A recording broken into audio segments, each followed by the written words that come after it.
Chosen one, before I say another word, I need you to do something for your spirit. Stop everything. Take a deep breath, hold it, and let it go. That heaviness you just released, that was the weight of a battle you have been fighting alone for years. I know you are tired. I know you have asked God, why was my test so much harder than everyone else's? And why did I have to lose so much? But listen closely to the verdict from heaven. You did not just survive. You passed. And here is the secret that makes the enemy tremble. You passed the right way. While others became bitter, you stayed kind. While others sought revenge, you left it to God. While the world broke, you only bent. The enemy thought he was burying you, but God was planting you. You are not watching this by accident. This is your divine appointment. The grading season is over. The suffering has served its purpose. Now, open your heart to receive the reason why it had to happen and the massive reward that was waiting for you to finish the course. I need to speak to your physical body right now because that is where you are feeling this the most.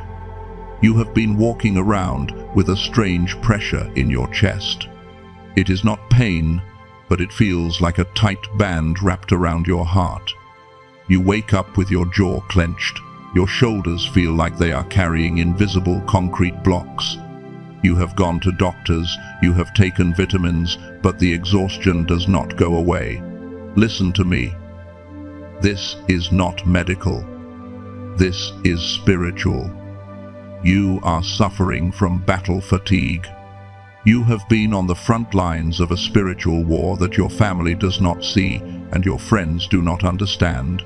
They look at you and think you are fine because you still smile. But inside, you are running on fumes. You have been carrying the burdens of your bloodline, breaking curses that started before you were born. The Bible speaks of this refining process in Isaiah 48 verse 10, where God says, "Behold, I have refined you, but not as silver. I have tested you in the furnace of affliction." That furnace is what you have been feeling. The heat was turned up not to burn you, but to burn off everything that was not you. That brain fog you have had for the last 3 months, that was not confusion. That was your spirit detaching from the old world. Your system was rebooting. You felt numb because God was performing surgery on your heart while you were still awake. You thought you were breaking down, but you were actually breaking through. But this fatigue is not just about your body or the stress of the day. It comes from a specific event that has been happening to you in the spirit realm, usually at a very specific time of night, and it is the real reason you feel so drained. Think about your sleep patterns lately. How many times in the last few weeks have you woken up suddenly between 3 a.m. and 5 a.m.? You look at the clock. It is 3:33 or 4:44. The house is quiet. The world is asleep. But you are wide awake. Your mind starts racing instantly. You think this is insomnia. You think it is anxiety about bills or relationships. No, it is a summons. In the spiritual realm, the hours between 3 a.m. and 6 a.m. are known as the fourth watch. This is when the veil between the physical world and the spiritual world is the thinnest. God did not let you sleep because he needed a watchman. While others were dreaming, you were called to stand guard. You were sensing attacks before they happened.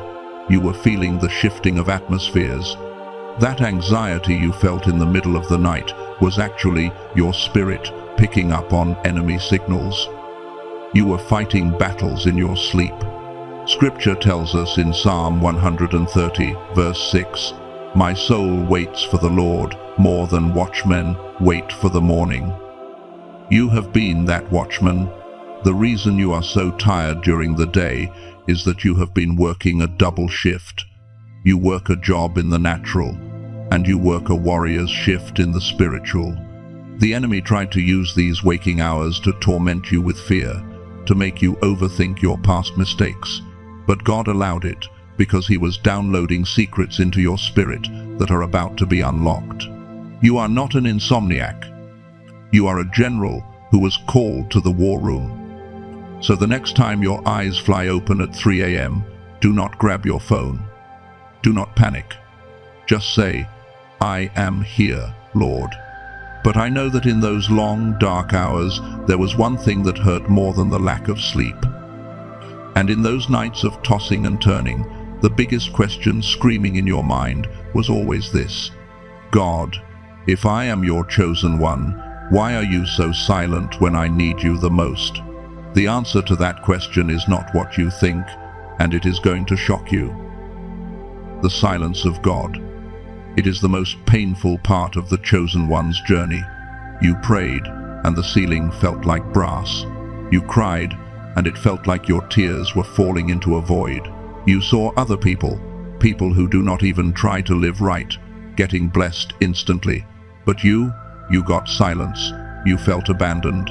You felt like maybe you had done something wrong, or maybe God had lifted His hand from your life. Let me heal that lie right now. The silence was not rejection. The silence was a protocol. Think about when you were in school. When the teacher is teaching, they talk. When the teacher is reviewing, they talk. But when the teacher hands out the final exam, the most important test of the year, what do? They stay silent. The teacher is quiet during the test, not because they are absent, but because they trust the student to use what they have learned. God was silent because He was watching you write your history. He knew that if He spoke, He would have to deliver you prematurely, and if He delivered you too soon, you would not have developed the spiritual muscle you need for where you are going next. Job understood this deep pain in Job 23 verses 8 and 9, when he said, "Behold, I go forward, but He is not there, and backward, but I cannot perceive Him." Job passed the test because he trusted God's character even when he could not hear God's voice. You have done the same. You kept walking when it was dark. You kept believing when it was quiet. That is why you passed. The silence was actually a sign of God's extreme confidence in you. He knew you would not fold. He knew you would not sell your soul for a quick exit. Now that the test is over, the silence is breaking. But now that you understand why God was silent, we need to talk about something much darker. We need to talk about the people around you, because while God was silent to test your faith, the enemy used people to test your heart. There is a terrifying spiritual reason why the people you loved the most were the ones who held the knife, and it is linked to a syndrome called the Judas effect that you need to understand right now before you enter your new season. The Judas effect is not just about betrayal, it is about identification. But before we get to who betrayed you, we have to understand why you were targeted in the first place. This brings us to the core distinction of your test, the difference between simply surviving and actually passing. You see, there are millions of people on this planet who go through trauma. They lose jobs, they go through divorces, they face illness, they survive, but they do not pass. How do you know the difference? You look at their fruit. Most people, when they go through the fire, come out carrying the smell of smoke. They become bitter. They become cynical. They start treating innocent people badly because someone treated them badly. They survive the event, but they lose their character. But God showed me something magnificent about you. You went through hell. You were mocked. You were misunderstood. And yet, you are still kind. You still help people. You still have a heart that wants to give, even after it has been robbed. This is the miracle. The test was never about whether you could handle the pain. It was about whether the pain would change your nature. The enemy wanted to use this suffering to turn you into a dark, resentful person, just like him, but you refused. You kept your heart pure. The Bible speaks of this incredible endurance in Romans 5 verses 3 and 4, where it says, We glory in tribulations, knowing that tribulation produces perseverance, and perseverance, character, and character, hope. You have built a level of character that money cannot buy. You did not just keep your life, you kept your light. And because you refused to let the darkness enter your heart, you passed the test the right way. Take a moment right now to honor yourself in your spirit. Do not wait for an apology from them to feel validated. In your mind, I want you to imagine placing a golden crown on your own head. You earned this. You kept your integrity when it would have been easier to play dirty. But here is the dangerous truth about having a pure heart. Your light does not just attract God, it irritates the demons in others. Because your heart is so pure, you became a magnet for a specific type of painful test that only chosen ones endure. The betrayal of the inner circle. This is what we call the Judas test. And I know there is someone listening to me right now who is still bleeding from a knife that was stuck in your back by someone you called a friend, a partner, or even a family member. It makes no sense to you. You gave them everything. You prayed for them. You loaned them money you did not have. And in return, they gossiped about you. They lied on your name, or they abandoned you the moment you needed them. You have been asking God, why did you let them get close to me if you knew they would hurt me? Here is the revelation. Judas was not an accident. Judas was an assignment. You have to understand the spiritual physics of elevation. You were getting too comfortable in a season that was expiring. You were loyal to people who were not going where you are going. If they had stayed loyal to you, you would have never let them go. You would have dragged them into your destiny, and their weight would have sunk your ship. So God had to allow their nature to be revealed to force you to release them. Scripture tells us in Psalm 41, verse 9, even my close friend, someone I trusted, one who shared my bread, has turned against me. David went through it. Jesus went through it. And you went through it. But notice something. Judas didn't stop Jesus. Judas launched Jesus into his destiny. Without the kiss of betrayal, there is no crucifixion, and without the crucifixion, there is no resurrection. That person who hurt you, they were not an obstacle. They were an elevator. They thought they were burying you, but they were actually pushing you toward your purpose. I want you to do a spiritual act of release right now. Picture that person's face in your mind. Do not send them hate. Hate ties you to them. Instead, I want you to imagine a cord connecting your stomach to their stomach. Now, in your imagination, take a sword of light and cut that cord. Sever it. Watch them float away from your timeline. Say to your spirit, thank you for the lesson, but you cannot go where I am going. You are free. But listen, Judas is just one person. Judas is just a pawn on the chessboard. The real reason you have faced so much resistance is not just about who you met in this lifetime. It is about what you were born to break for your entire bloodline. This brings us to the heaviest part of your anatomy as a chosen one. The cycle breaker burden. Have you ever felt like you are carrying the weight of your parents, your grandparents, and ancestors you have never even met? You look at your family and you see patterns: addiction, poverty, divorce, depression, anger. It runs through your bloodline like a dark river. But then there is you. You are the black sheep. But let me reframe that for you. You are not the black sheep because you are bad. You are the black sheep because you are the only one white enough to show the dirt. You were sent into this family as a spiritual filtration system. The trauma stops with you. The poverty stops with you. The dysfunction stops with you. This is why your life has been so much harder than your siblings or your cousins. They are just replaying the script. You are trying to rewrite it.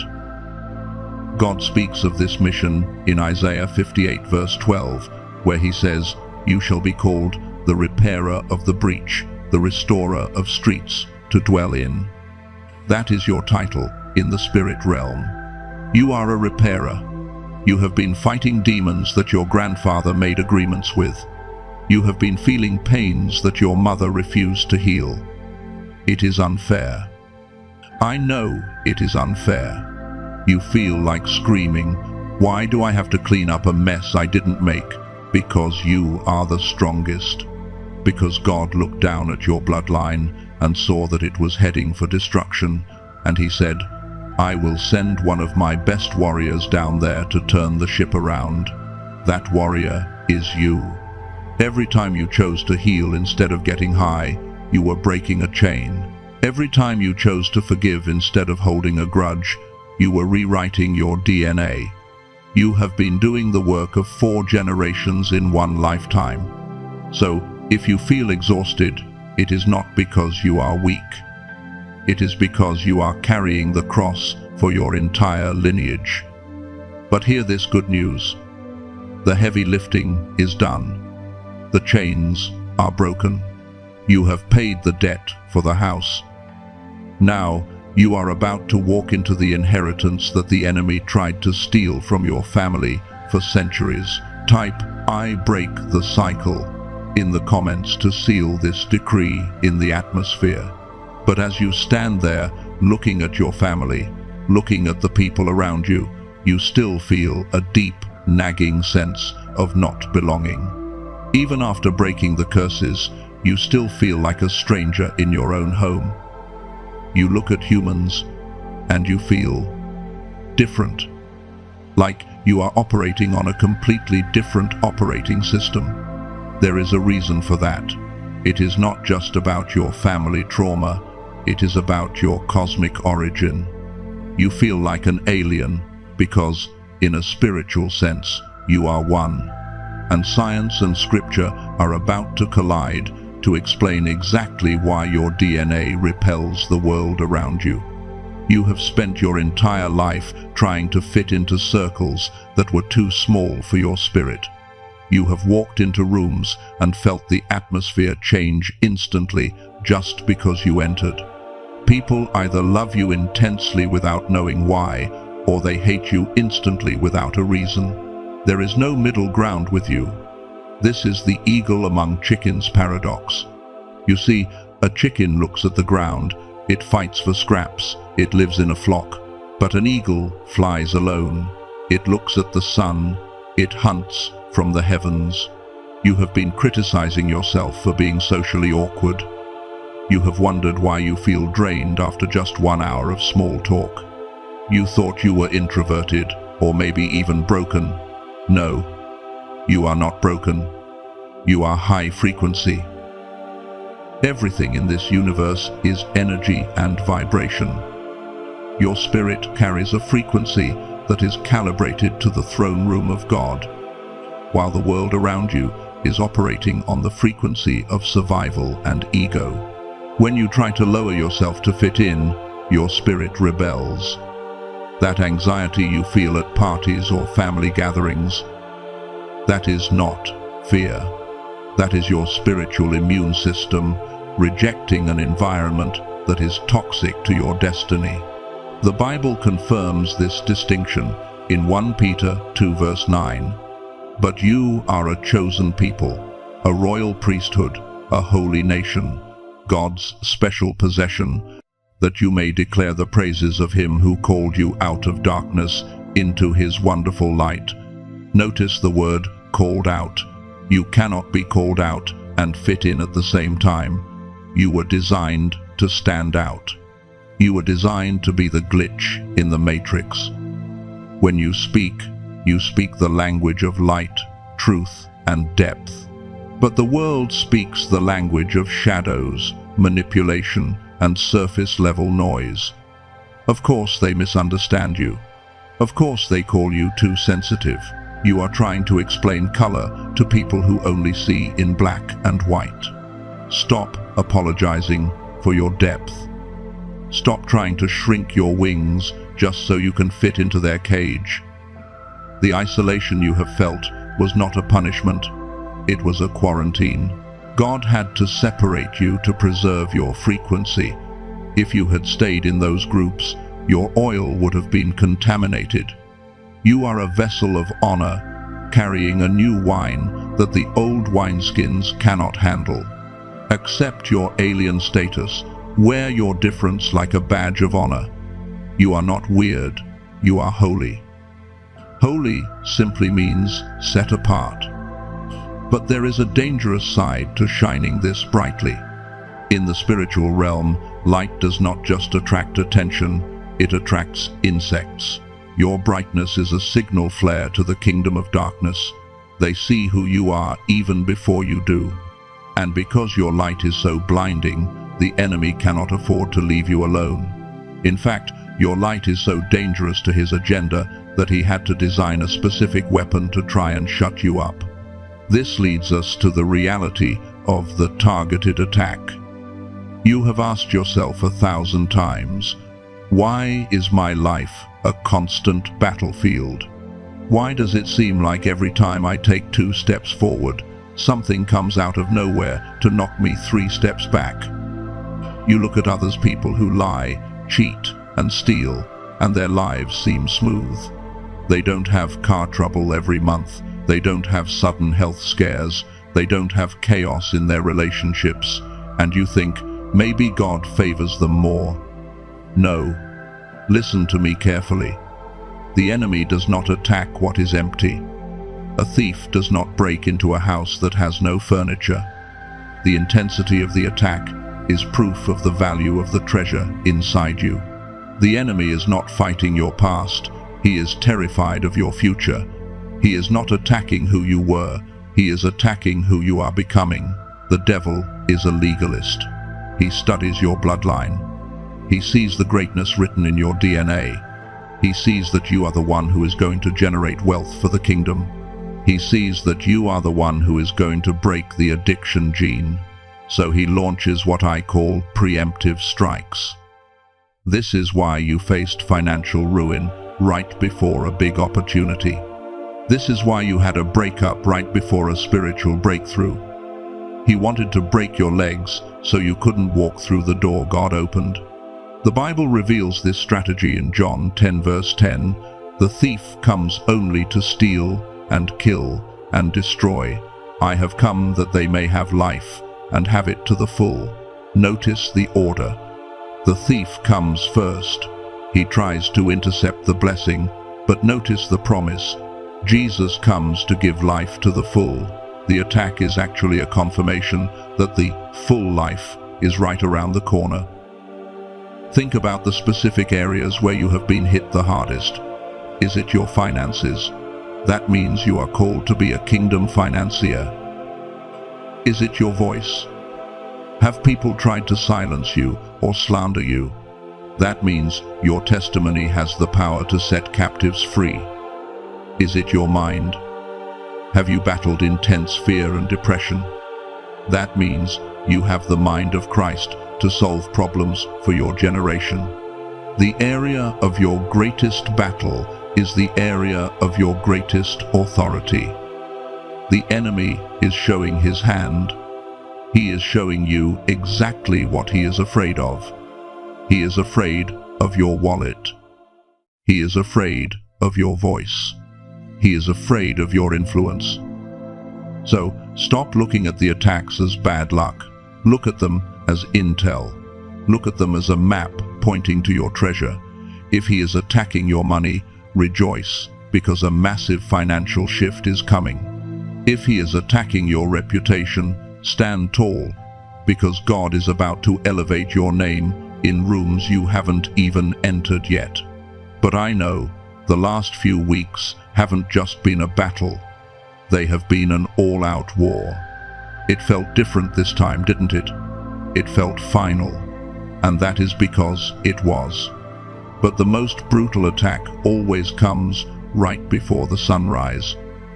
I want you to think back to the last 7 days, maybe even this morning. The pressure has been unbearable. You felt like you were going to snap. You felt a wave of hopelessness so heavy it almost crushed you physically. You told yourself, I can't do this anymore. I'm done. Listen to me. That feeling, that was not you wanting to quit. That was the enemy projecting his own panic onto you. We are talking about the panic of hell. In the spirit realm, the enemy knows his time is short. He can see the calendar. He knows that your season of suffering has an expiration date, and that date is approaching rapidly. Revelation 12 verse 12 tells us, Therefore rejoice, you heavens, and you who dwell in them. But woe to the earth and the sea, because the devil has gone down to you. He is filled with fury, because he knows that his time is short. The fury you have been feeling coming against you is the fury of a loser. It is the desperate, chaotic thrashing of a beast that has been cornered. When a storm is about to end, the wind blows the hardest. When a woman is about to give birth, the pain is the sharpest. You are in the transition ring. That pressure in your head, that's the crowning of your destiny. The enemy threw everything he had at you: sickness, lack, betrayal, confusion, hoping that you would curse God and die, hoping that you would forfeit your birthright just inches from the finish line. But look at you. You are still here. You are watching this video. You are still breathing. You are still believing. And that means he failed. I want you to engage in a mental act of victory right now. You don't need to shout. You don't need to fight. The battle is already won. I want you to close your eyes for a moment. Picture a battlefield where the smoke is clearing. In front of you, there are shadows. The shadows of poverty, the shadows of trauma, the shadows of fear. Now, watch them turn their backs. Watch them running away in terror. They are not running because you are strong. They are running because they see the Lion of Judah standing right behind you. You don't have to lift a finger. The panic is in their camp, not yours. Feel your shoulders drop. Feel the tension leave your neck. Let a smile form on your face. Not a smile of happiness, but a smile of power. A smile that says, I outlasted them. The war is over, chosen one. The dust is settling. The enemy has retreated to the shadows to lick his wounds. He knows he cannot stop what happens next. He tried to bankrupt you, but he only made space for God to fill your storehouses.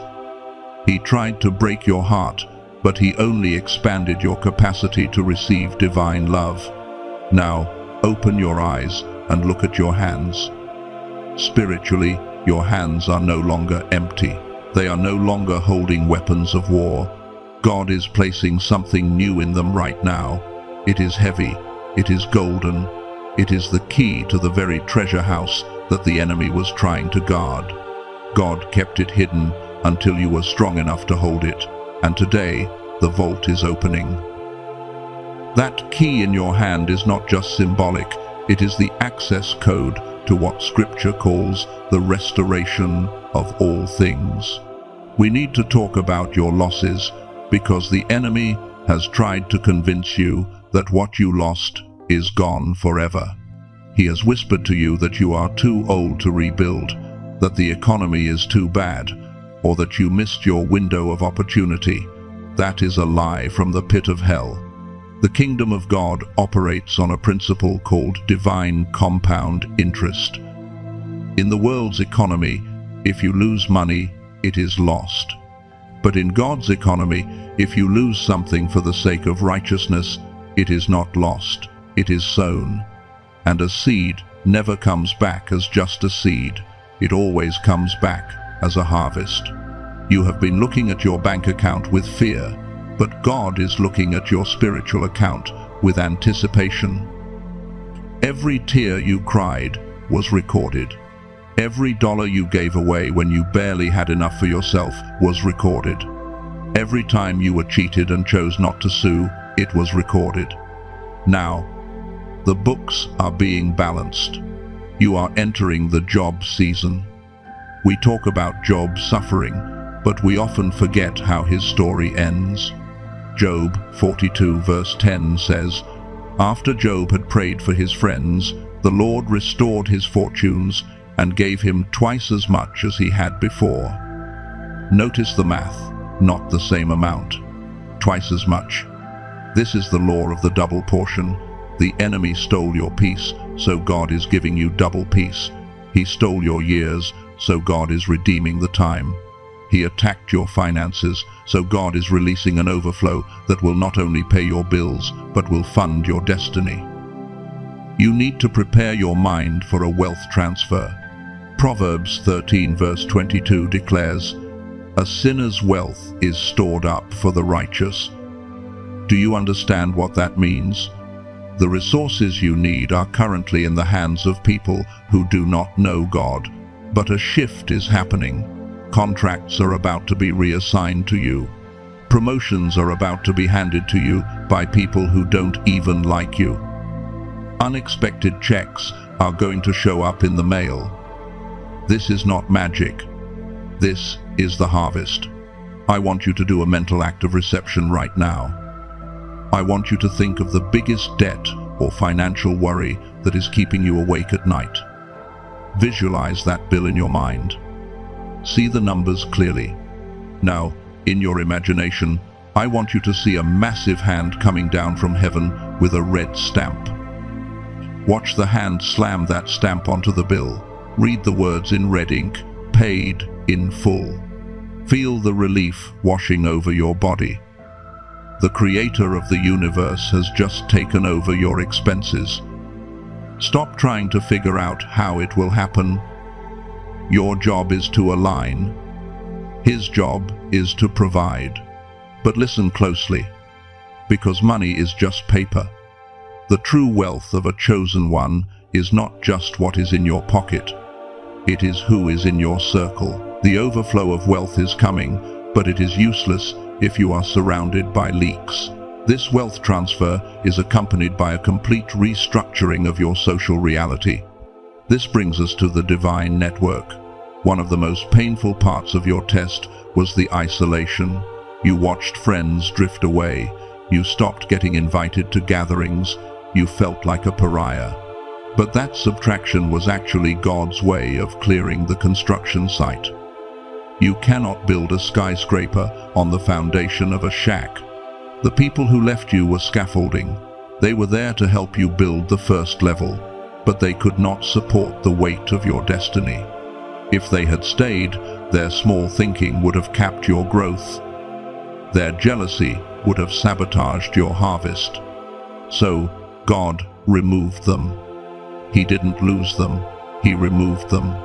And now that the site is clear, the destiny helpers are incoming. These are not just friends, these are covenant partners. These are people who carry the missing pieces of your puzzle. Amos 3 verse 3 asks, "Can two walk together except they be agreed?" For years, you walked with people who did not agree with your spirit. You dimmed your light to match their shadows. But in this new season, God is sending you people who are running at your speed. You will meet someone, and within 5 minutes, it will feel like you have known them for 20 years. This is a soul recognition. It is the Jonathan to your David. They will not be intimidated by your vision. They will fuel it. They will not ask to borrow from you. They will ask how they can sow into you. You are about to be invited into rooms where your name has already been spoken with honor.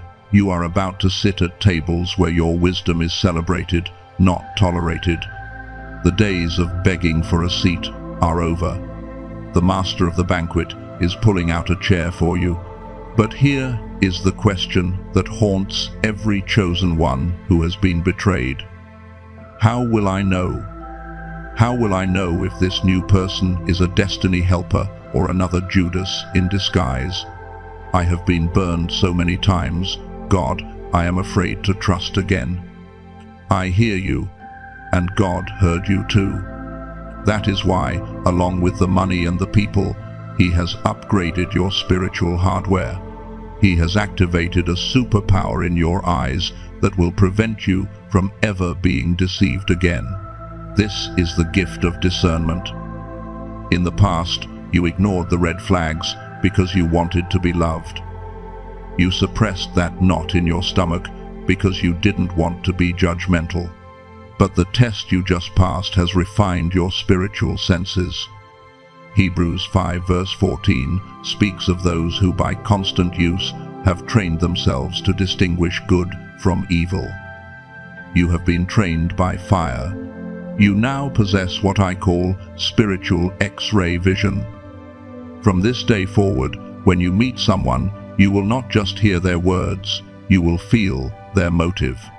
You will look at a person who is smiling, but your spirit will feel a cold chill. That is the Holy Spirit downloading their file to you.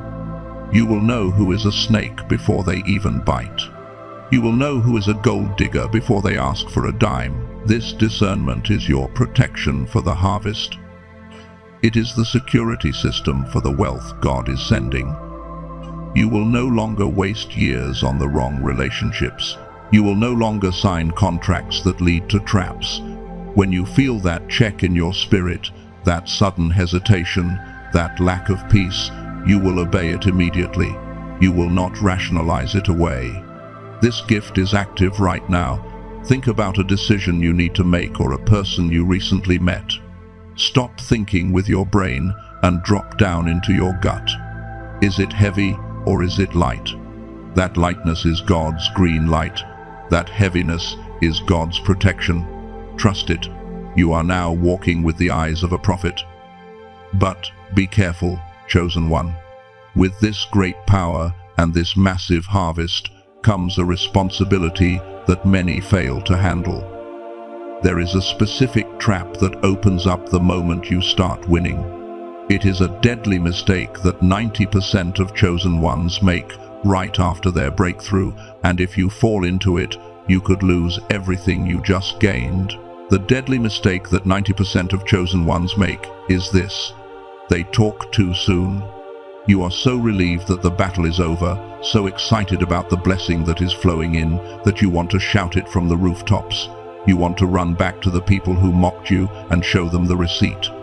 You want to post your new car, your new relationship, or your new business on social media to prove them wrong. Stop. Do not do it.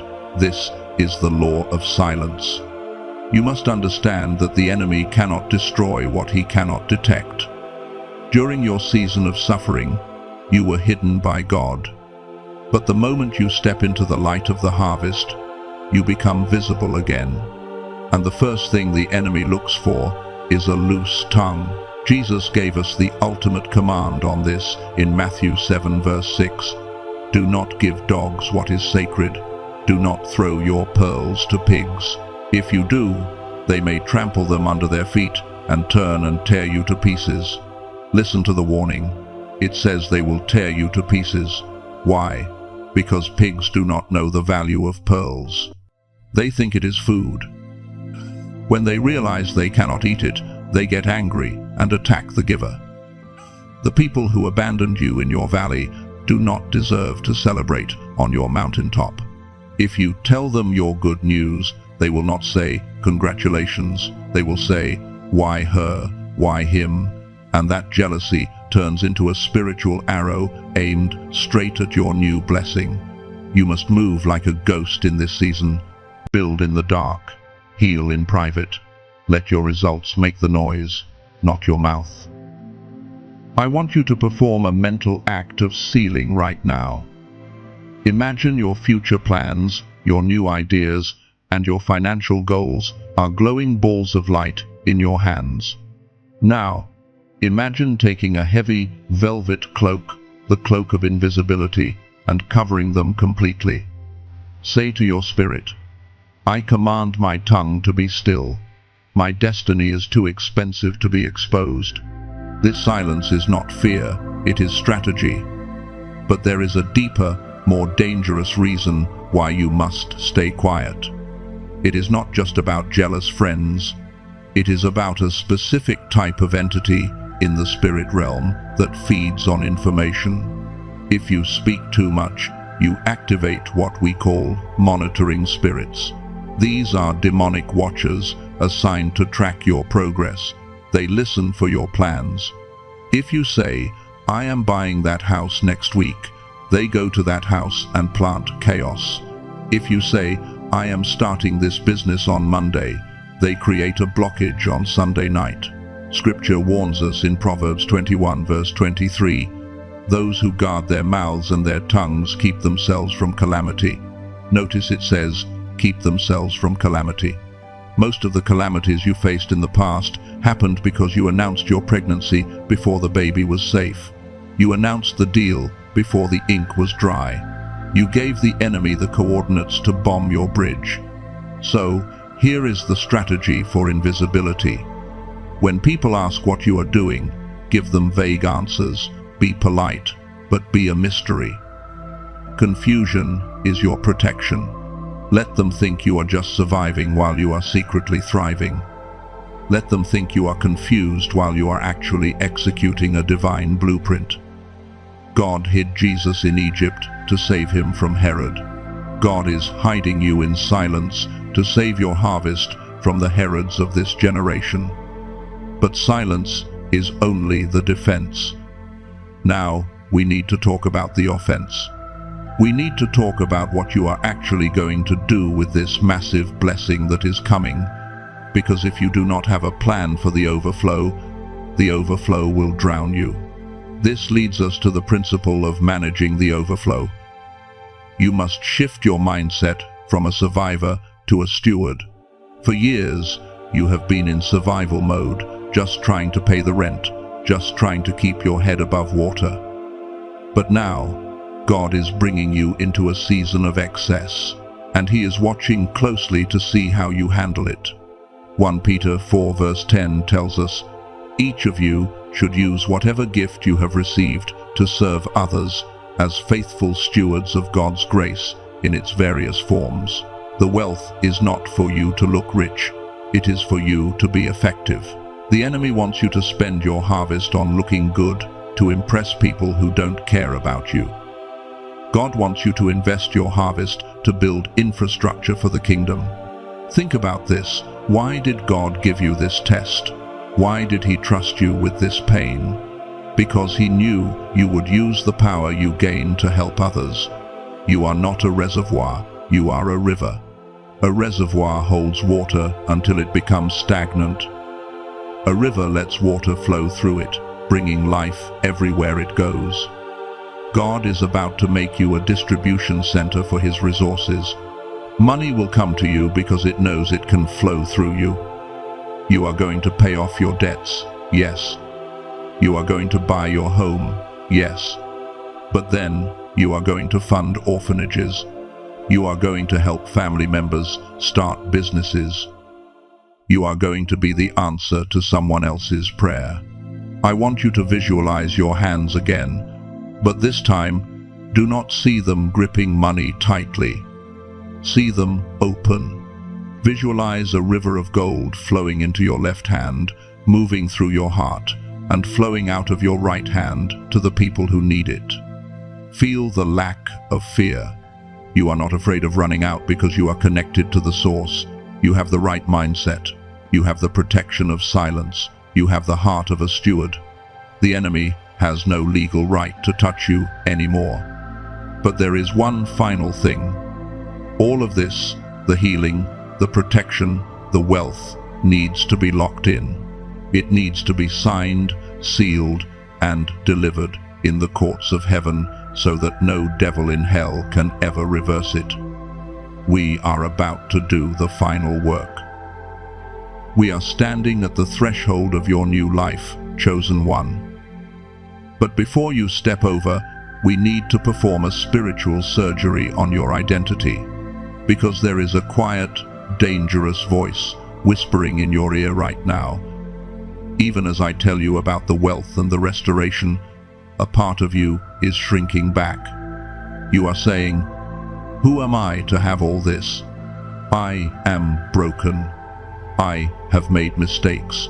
I am not holy enough." This is the imposter syndrome trap. It is the enemy's last line of defense. When he cannot stop the blessing from coming to you, he tries to stop you from receiving it by making you feel unworthy. He wants you to feel guilty for being happy. He wants you to apologize for shining. Listen to me. Your worthiness does not come from your perfection. It comes from your selection. You were not chosen because you were flawless. You were chosen because you were faithful. The feeling of unworthiness is actually a symptom of an old garment you are still wearing in the spirit realm. You cannot walk into a palace wearing prison clothes. If you do, you will act like a prisoner even while you sit on a throne. You will sabotage your own success because your subconscious mind thinks you do not belong there. So today, right now, we are going to change your clothes. We are going to enact the Zechariah protocol. Zechariah chapter 3 shows us a vision of Joshua the high priest standing before the angel of the Lord. And Satan was standing at his right side to accuse him. Why? Because Joshua was wearing filthy clothes. As long as you are wearing the guilt of your past, the trauma of your childhood, and the shame of your failures, the accuser has a legal right to stand next to you. But watch what God does in verse 4. He does not yell at Joshua. He commands the angels, take off his filthy clothes. And then he says to Joshua, see, I have taken away your sin, and I will put fine garments on you. I want you to close your eyes and do this with me. This is not a game. This is a transaction in the Spirit. Imagine you are standing in a court of pure white light. Look down at your spiritual body. Do you see that old gray heavy coat? That is the coat of the victim. It smells like old tears. It is stained with the insults people threw at you. It is heavy with the regret of years you think you wasted. It is rough against your skin, constantly reminding you of your pain. Now, feel the hands of ministering angels on your shoulders. They are peeling that coat off you. Let it slide down your arms. It hits the floor with a heavy thud. Kick it away. You are done with it. You are not a victim anymore. You are not the one who was hurt. You are the one who was healed. Now, feel the new garment descending upon you. It is the robe of righteousness mentioned in Isaiah 61. It is light. It is woven with gold. It feels like silk against your spirit. As you put it on, feel your posture change. You are standing taller. Your head is lifted. This is the garment of a ruler.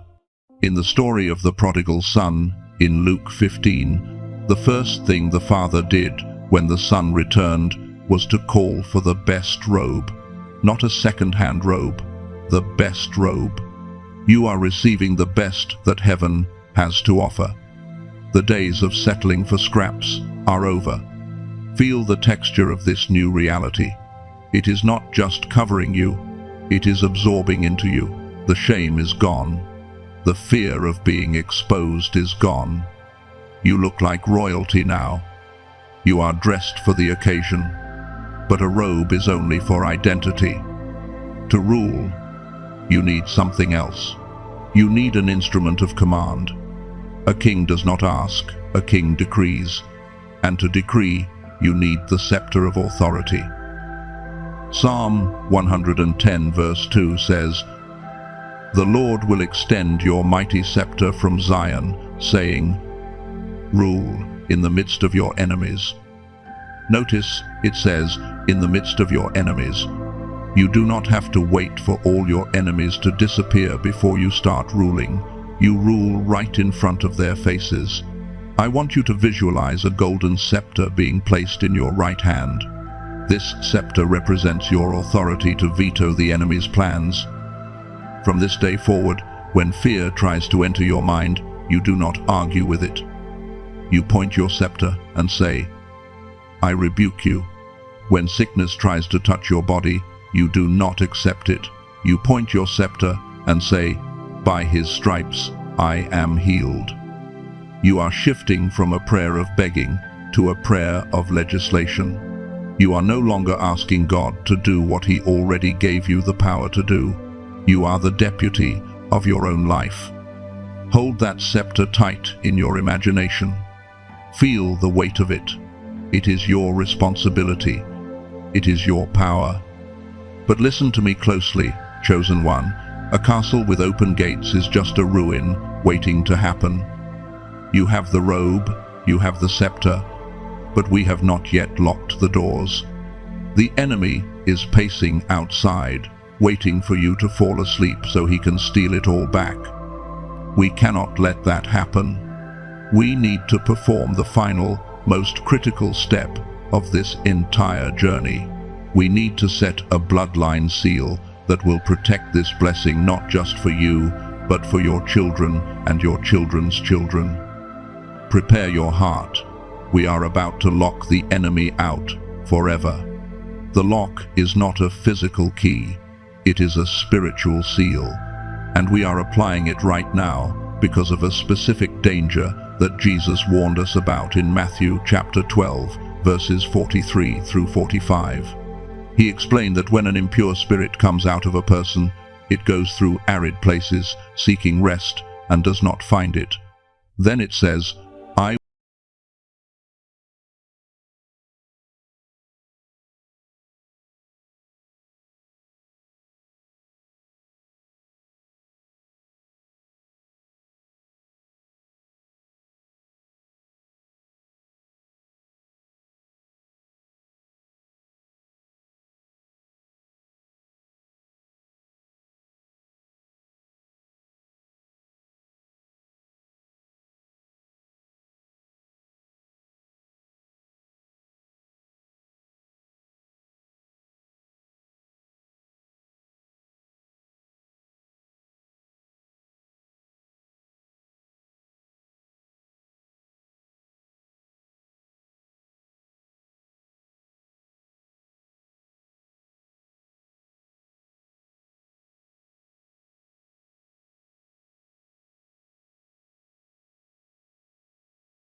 to squeeze in. We are going to invite the 7 spirits of God, mentioned in Isaiah 11 verse 2, to take up residence in your mind, your body, and your bank account.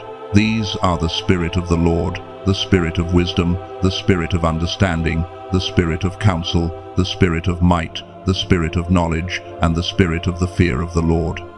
I want you to visualize your life as a magnificent fortress.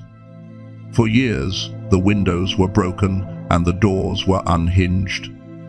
But now, see the windows being repaired with diamond glass that cannot be shattered. See the doors being reinforced with iron bars. And inside every room of your life, imagine a blinding white light filling the space. There are no dark corners left.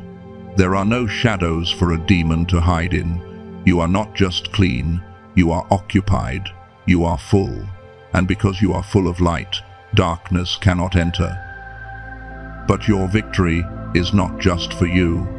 If this blessing stops with you, the enemy wins in the next generation. The devil is patient. If he cannot get you, he will wait for your children. But today, we are going to ruin his plans for the next 10 generations. We are entering into the bloodline decree. You are the cycle breaker. You are the Abraham of your family. God promised in Deuteronomy 7 verse 9 that He is the faithful God, keeping His covenant of love to 1,000 generations of those who love Him and keep His commandments. 1,000 generations. That means the work you did in this video, the tears you cried, the prayers you prayed, are banking interest for great-grandchildren you haven't even met yet. The poverty stops with you. The addiction stops with you. The divorce stops with you. You are building a spiritual firewall that no curse can cross. I want you to engage in a powerful mental act of sealing right now. In your mind's eye, I want you to look behind you. Imagine you can see a long line of people standing in the shadows. Those are your ancestors. Some are sad, some are broken, some are bound by chains. Now, look down at your feet. Imagine a thick golden line drawn on the ground. This is the line of demarcation. Now, look forward. See a path of red carpet stretching out into the future. It is bright, it is clean, it is empty of baggage. I want you to mentally declare to the shadows behind you, you cannot pass this line. The trauma ends here. The sickness ends here. I honor you, but I will not carry your pain. Now, turn your back on the shadows and face the light. Feel the generational weight lifting off your spine. You are free, and because you are free, your lineage is free. Now, we must set the final seal. This is the moment where we lock everything in. I am going to pray a prayer of high command. This is not a request. This is a legislative act in the courts of heaven. I need you to agree with every word. Do not just listen. Drink these words into your spirit. Let them become your new DNA. Relax your body. Open your hands to receive, and let the authority of heaven settle over you. Father, in the name of the one who holds the keys of David, the one who opens and no one can shut, and who shuts and no one can open, we stand on the holy ground of this finished work. We present this chosen one before your throne, clothed in righteousness and holding the scepter of authority. We declare that the transaction is complete. I decree and declare a firewall of protection around their mind. I bind every spirit of doubt, every whisper of the impostor, and every projection of fear. I command the mind of Christ to be activated fully within them. They will think thoughts of success. They will dream dreams of greatness. The era of confusion is over. The era of clarity has begun. I decree and declare a hedge of fire around their finances. I rebuke the devourer for their sake. I command the cankerworm, the locust, and the caterpillar to vomit up everything they have stolen. I speak to the hidden treasures of this earth. Reveal yourselves to this chosen one. I speak to the opportunities that have been held up in the spirit. Be released now. I seal their pockets so there are no holes. I seal their storehouses so there is no leak. Prosperity is their portion, not for greed, but for your glory. I decree and declare a shield of health over their physical body. I curse the root of every stress-related illness. I command the cortisol levels to drop and the serotonin levels to rise. I speak to every cell, every nerve, every tissue. Align with the perfection of heaven. The spirit of infirmity is evicted. The spirit of might has taken over. They will run and not grow weary. They will walk and not faint. I decree and declare the salvation of their household. I call their children from the north, south, east, and west. I declare that the seed of the righteous shall be delivered. No weapon formed against their marriage, their relationships, or their children shall prosper. I plead the blood of the covenant over their doorposts. The angel of death must pass over. The angel of destruction must pass over. Only goodness and mercy shall follow them all the days of their life.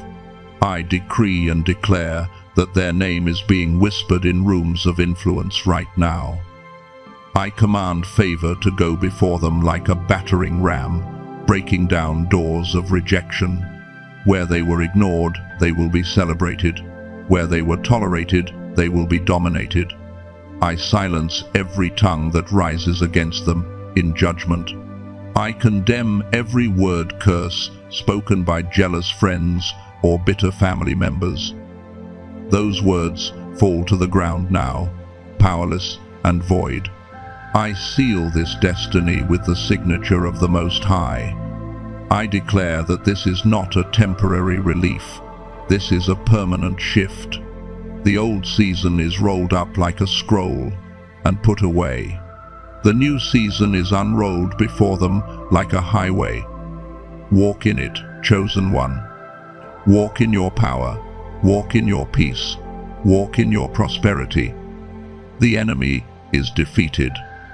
God is exalted, and you are elevated. It is done. It is done. It is done. Chosen one, stay in this atmosphere for a moment. Do not rush back to the noise of the world. Let this seal harden. Let this truth settle into your bones. You have done the work. You have passed the test. You have claimed the reward. The universe has shifted to accommodate your new reality. You are no longer waiting for the miracle. You have become the miracle. As a final act of agreement, to physically anchor this spiritual reality into the earth realm, I want you to type the number 777 inches, the comments. 7 is the number of perfection. 7 is the number of completion. By typing this, you are telling the spirit realm, I agree. It is finished. I receive my crown. Go in peace, chosen one. The world is waiting for your light.